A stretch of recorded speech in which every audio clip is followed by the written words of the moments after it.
2. Oke, silakan kelompok kedua. Ibu persilakan. Silakan. Bu, terima kasih. Assalamualaikum warahmatullahi wabarakatuh. Selamat sore. Dan saya hormati Bu Lydia, selaku dosen, dan kakak-kakak, abang-abang sekalian, rekan mahasiswa.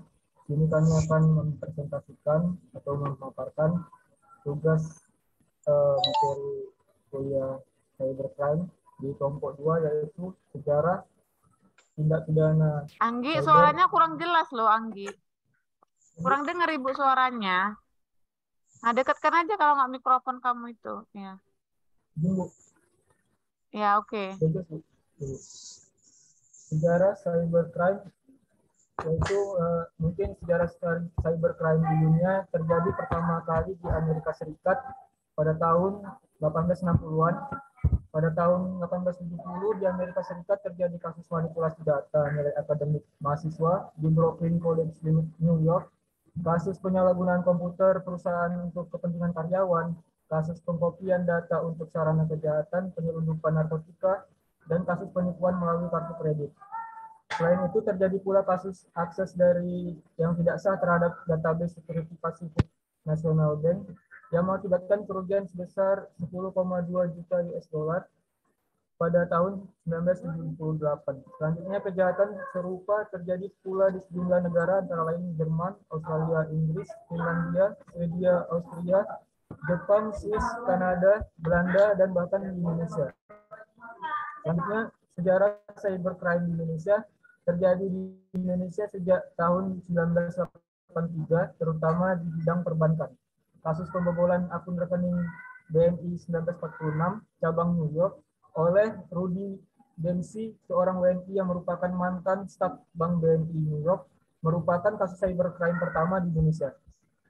Selanjutnya dilanjutkan oleh Bang Yeskiel. Silakan Bang. Oke, saya Yaskil Panjaitan, selaku dari anggota kelompok 2, ingin melanjutkan yang telah disampaikan oleh Bang Anggi. Sejarah cyber law di Indonesia. Pada tahun 2000, disusunnya RUU Pemanfaatan Teknologi Informasi yang diprakarsai Direktorat Jenderal Pos dan Telekomunikasi Departemen Perhubungan. RUU ini disusun oleh tim Fakultas Hukum Unpad dan ITB. RUU tersebut akhirnya digabung menjadi RUU Informasi, Komunikasi, dan Transaksi Elektronik atau RUU IKT. Dibentuknya Kementerian Negara Komunikasi dan Informasi, disebut dengan Kominfo, sejak Maret 2003, pembentukan RUU IKT selanjutnya dilakukan oleh Kementerian Kominfo dan menjadi RUU Informasi Elektronik dan Transaksi Elektronik, RUU IETE. Pada tahun 2005, Kementerian Komunikasi dan Informasi berdasarkan Peraturan Pemerintah RI Nomor 9 Tahun 2005 berubah menjadi Departemen Komunikasi dan Informatika atau Depkominfo, dan penyusunan RUU IETE yang kemudian berubah menjadi RUU Informasi dan Transaksi Elektronik, RUU ITE, dilakukan oleh Departemen Komunikasi dan Informatika. Melalui pembahasan di DPR pada tanggal 25 Maret 2008, rapat paripurna DPR menyetujui RUU ITE ditetapkan menjadi undang-undang, dan kemudian pada tanggal 21 April 2008 oleh Presiden Republik Indonesia diundangkan dengan Undang-Undang Nomor 11 Tahun 2008 tentang Informasi dan Transaksi Elektronik Lembaran Negara Tahun 2008 Nomor 58. Undang-Undang Nomor 19 Tahun 2016 yaitu disebut UU ITE, bertujuan untuk memberikan kepastian hukum bagi masyarakat yang melakukan transaksi secara elektronik, mendorong pertumbuhan ekonomi, mencegah terjadinya kejahatan berbasis teknologi informasi dan komunikasi, serta melindungi masyarakat pengguna jasa yang memanfaatkan teknologi informasi dan komunikasi. Dalam UU ITE, cybercrime dibagi menjadi 2 kelompok, yaitu kelompok pertama, yaitu kejahatan yang menargetkan internet, komputer, dan teknologi terkait. Kelompok kedua, yaitu konten ilegal dengan menggunakan internet, komputer, dan teknologi terkait untuk melakukan kejahatan. Selanjutnya akan dilanjutkan oleh Kak Friska. Lanjut, Kak. Oh, baik. Untuk kelompok cybercrime yang pertama terdiri dari meretas, yaitu di pasal 30 Undang-Undang ITE, intersepsi ilegal pasal 31 ayat 1 dan pasal 31 ayat 2 Undang-Undang ITE. 3. Mengotori atau defacing pasal 32 Undang-Undang ITE. 4. Pencurian elektronik pasal 32 ayat 2 Undang-Undang ITE. 5. Interference pasal 33 Undang-Undang ITE. memfasilitasi tindak pidana terlarang pada pasal 34 Undang-Undang ITE, kemudian pencuri identitas yaitu pada pasal 35 Undang-Undang ITE. Untuk kelompok cybercrime yang kedua, yang pertama pornografi yaitu di pasal 27 ayat 1 Undang-Undang ITE, Undang-Undang nomor 44 tahun 2008 tentang pornografi dan KUHP. Kedua, judi di pasal 27 ayat 2 Undang-Undang ITE dan KUHP. Tiga, fitnah di pasal 27 ayat 3 Undang-Undang ITE dan KUHP. Keempat, pemerasan di pasal 27 ayat 4 Undang-Undang ITE dan KUHP. Kelima, tipuan yang membahayakan konsumen pada pasal 28 ayat 1 Undang-Undang ITE dan Undang-Undang nomor 8 tahun 1999 tentang perlindungan konsumen. Kemudian ujaran kebencian pada pasal 28 ayat 2 Undang-Undang ITE dan KUHP.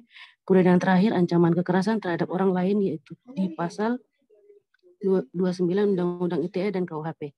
Demikian presentasi dari kelompok 2.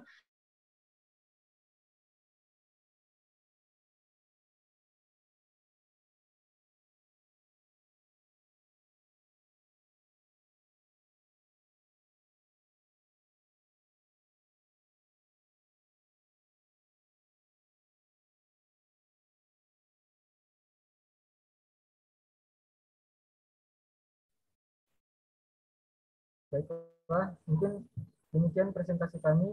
Apabila ada yang kurang jelas, boleh ditanyakan rekan-rekan kalian, kakak-kakak, abang-abang. Silakan.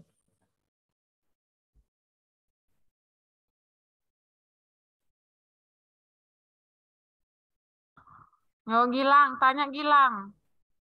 Gilang wajib tanya ya kalau mau nilai ya. Bu.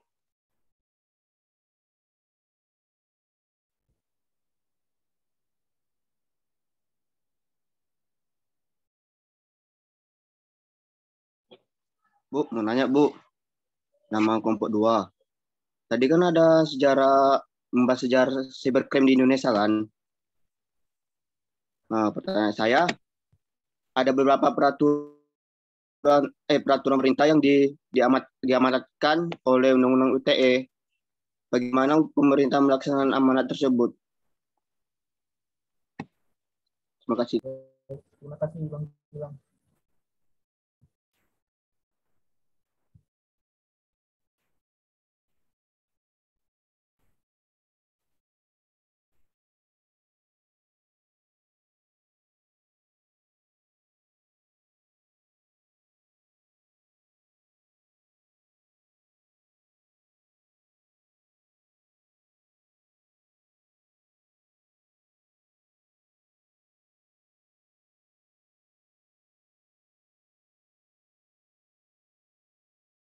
Oke, silakanlah dijawab kelompok 2. Atau ada lagi yang mau bertanya? Satu penanya terakhir tentang sejarah ya. Ini sebenarnya sejarah kan asik ya. Kita bahas-bahas sejarah gitu. Ada lagi yang ingin bertanya? Silakan.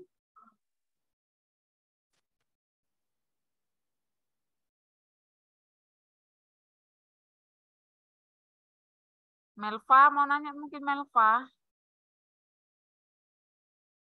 Nggak connect lagi dia. Oke lah dijawablah kelompok kedua silakan.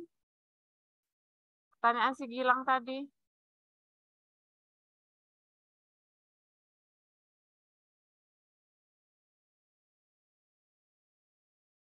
Siapa mau menjawab? Yeskil Panjaitan menjawab.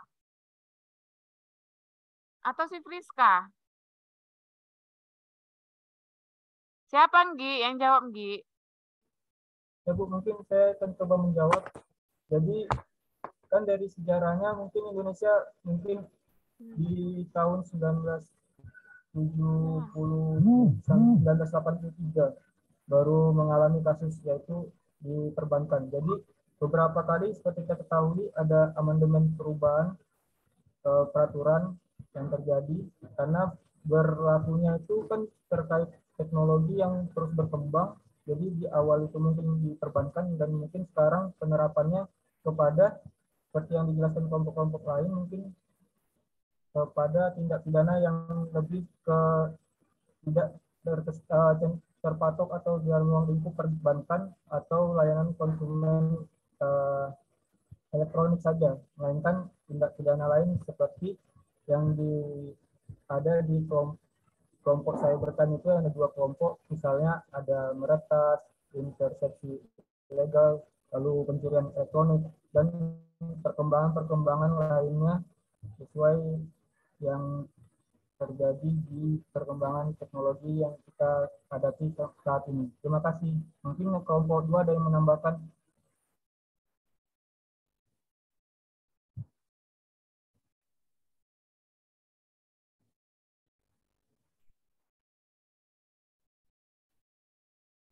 Oke, ada lagi mungkin kelompok 2 yang mau menambahkan atau dari audiens yang mau menambahkan untuk presentasi kelompok kedua ini? Tidak ada, pas. Baik ya, kayaknya udah pada mau weekendan ini ya, malam minggu ya. Jadi pada udah mangut-mangut semua ya kan. Oke. Karena waktu juga sudah jam 5 lewat 11 ya. Presentasi kelompok 2 sudah selesai ya. Jadi dengan satu penanya juga ya. Udahlah, yang penting ada feedback ya. Itu pun disuruh si Gilang tadi ya. Kalau nggak ada nilainya tadi ya kan. Oke, jadi untuk kelompok 1, 2, 3, dan 4 telah selesai ya. Tugas kelompok kita sudah siap ya, udah selesai. PowerPoint juga sudah kalian buat di WhatsApp group, Ibu lihat ya. Jadi ya sudahlah ya. Walaupun hanya 2, 3 orang tidak lengkap personilnya, tapi emang bagaimana ya. Memang seperti itu mungkin kehadiran untuk di kelas karyawan ini gitu. Oke. Nah, untuk Sabtu depan itu kita masih Zoom dan itu Zoom terakhir ya. Jadi kuliah penutup Ibu akan kasih kisi-kisi soal mungkin untuk Sabtu depan karena dimungkinkan nanti minggu depannya itu kita akan ujian akhir semester ya, UAS ya. Di atas tanggal 5 mungkin akan diadakan ujian akhir semester. Jadi tanggal 2 Sabtu depan kita masih Zoom dengan kuliah penutup dan akan ada Ibu kasih tentang kisi-kisi soal apa yang akan keluar. Dan UAS kita itu sudah mulai tatap muka ya, jadi nanti akan hadir kalian di kampus. Untuk yang mengawas mungkin kalau tidak Ibu ya staf lah, staf dari tata usaha Pancabudi gitu.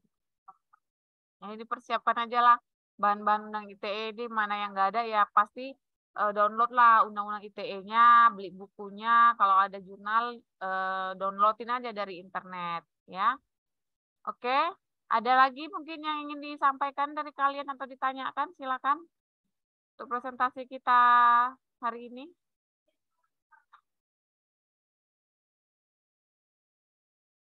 Tidak ada, Bu, pas mau ya. tanya, Bu.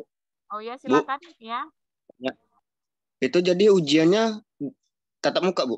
Ya, ujian semua udah tatap muka ya, ujian akhir semester ya. Jadi nggak online lagi. Sudah mulai ujian akhir semester kita tatap muka. Tapi nggak tahu lah ya kalau kelas karyawan ya. Nanti kan akan dikabari pihak dari biro ya. Kalau yang reguler Ibu rasa semuanya udah tatap muka. Kalau yang karyawan Ibu nggak tahu. Nanti bisa kalian tanyakan juga ke prodi ya. Di Instagram ini learning, Bu. Oh, di Instagram e-learning? Iya, Bu, ada, Bu. Oh, berarti masih online lah ya. Kalau e-learningnya nanti kita buat aja di kantong tugas di portal masing-masing ya. Oke ya. Yang penting di prepare aja lah untuk persiapan UAS walaupun misalnya masih online tapi kan tetap perlu bahan ya. Jadi mulai di download apa yang mau kalian download untuk bahan ujian akhir semester kalian.